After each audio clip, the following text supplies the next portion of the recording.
तो अगर आपके जीवन में बड़ी बड़ी क्रांति नहीं हो रही, आपके ग्रुप में बड़ा काम नहीं हो रहा, तो पहले चेक करो क्या आपने आपका गोल सेटिंग किया क्या। मेरा पहला ही क्वेश्चन है, क्या आपने आपके सपने लिखे हैं क्या? आपके से है कोई जिसने सपने लिखे हैं?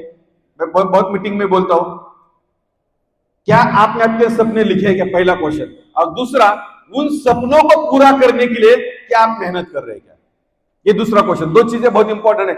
मान लो अगर आपको ऐश्वर्या राय से प्यार हो जाए तो सिर्फ चाहने से कुछ नहीं होगा दोस्तों, उसका पूरा दिन का शेड्यूल आपको पता होना चाहिए, वो कब बाहर निकलते, कब कौन सा क्लास जाते, कब क्या करते। जैसे कॉलेज में हम लोग होते, हम पूरे पागल हो जाते हैं, सुबह 6 से लेकर आपको 12 बजे तक उसके पीछे पड़ जाते हैं। उतने पागल होना पड़ेगा, पूरा एक्शन प्लान बनाना पड़ेगा। अगर आपको मकान बनाना, आपको गाड़ी लेना है, आपके बीवी के लिए कुछ करना है, माँ बाप के लिए कुछ करना है, बच्चों के लिए कुछ करना है, तो पहले सपने लिखना पड़ेगा और उन सपनों को पूरा करने के लिए पूरा एक्शन प्लान होना पड़ेगा। और वो एक्शन प्लान लेने के बाद फील्ड में जाओ, लोगों को बोलो, बिजनेस के बारे में बात करो, प्रोडक्ट के बारे में बात करो, लोगों को मीटिंग हॉल में लेके आओ। दोस्तों ध्यान रहे कि ये बारिश, अभी बारिश बाहर आ रही है, तो दो तरह के लोग होते हैं।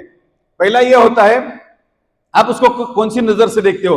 अभी बारिश का मौसम बाहर है, बारिश आ रही है, तो सबसे पहले सुबह उठने के बाद अगर पहला विचार आपके दिमाग में आ गया तो आज बारिश बहुत ज्यादा है और बहुत ज्यादा रहेगी, तो आज का दिन पूरा गड़बड़ वाला होने वाला है, तो कोई बाहर निकलने में मजा नहीं, तो पूरा दिन खराब हो गया। और दूसरे तरह का आदमी ये भी सोच सकता है कि आज बारिश ज्यादा हो रही है, इसका मतलब यह है कि मैं जिसको मिलने जा रहा हूं वो घर पे मुझे मिलेगा, वो उसको मिलने के बाहर जा भी सकता है। तो ध्यान रहे कि लोग रोते हैं कि पैसा नहीं, लोग रोते हैं पैसा नहीं और इसलिए मैं घर से बाहर नहीं जाता। और दूसरा आदमी बोलता है कि मैं घर से इसलिए बाहर जाता हूं क्योंकि मेरे पास पैसा नहीं।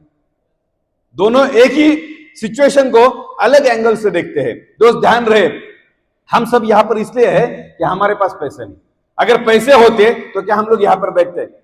एक स्टडी करो, इस दुनिया में जितने भी लोग कामयाब बने, जितने भी लोग कामयाब बने, उनके पास पैसे नहीं थे इसलिए वो कामयाब बने। अमिताभ बच्चन, पैसे नहीं थे, जूहू चौपाटी पे सोया करता था, ऑटो में घूमने का पैसा नहीं था, इसलिए वो बच्चन बना। अगर उसके पास पैसा होता तो शायद बच्चन नहीं बनता। तो दोस्तों ध्यान रहे कि जिस प्रकार हमारे शरीर में एक हाथ बीमारी हो जाए, फॉर एग्जांपल गैंग्रीन हो जाए, जो हमारे हाथ गैंग्रीन हो गया, कुछ बीमारी हो गई, यहां से बढ़ने वाला है। जब बीमारी बढ़ता है सिर्फ हम लोग बोलते गैंग्रीन हो गया, गैंग्रीन हो गया। अगर बोलते रहेंगे और कुछ एक्शन प्लान नहीं होगा तो एक दिन सिचुएशन ऐसा है कि वो आदमी खत्म हो जाएगा।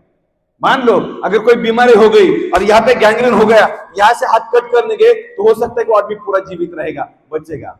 तो उसी प्रकार हमारे जीवन में जो समस्या है वो समस्या और डरना नहीं। दो पैसा नहीं, ये बात हमें पता है, लेकिन दिन में सारा 100 बार वो बात बोल रहे और वही बात घूम फिर के दिमाग में जा रही और वही प्रोडक्ट बाहर निकल रहा है। तो हमें दिमाग में क्या डालना है? जो कुछ आपको चाहिए वो बात दिमाग में डालना है, जो बात नहीं चाहिए वो दिमाग में नहीं डालना। दोस्तों जैसे हम लोग ओला उबेर बुक करते हैं तो सबसे पहले हमें हमारी मंजिल बतानी पड़ती है, उसी प्रकार ये हमारी जिंदगी का जर्नी चल रहा है। जब जिंदगी का जर्नी चल रहा है तो हमारी मंजिल हमें पता होनी चाहिए, हमें कॉन्फिडेंट होना चाहिए। साला पहले खुद को तो लगना चाहिए कि मैं इस धंधे में कामयाब बन सकता हूं। जब आपको नहीं लग रहा तो डाउनलाइन को क्या लगेगा? जैसे 2014 में नरेंद्र मोदी जी आए थे और नरेंद्र मोदी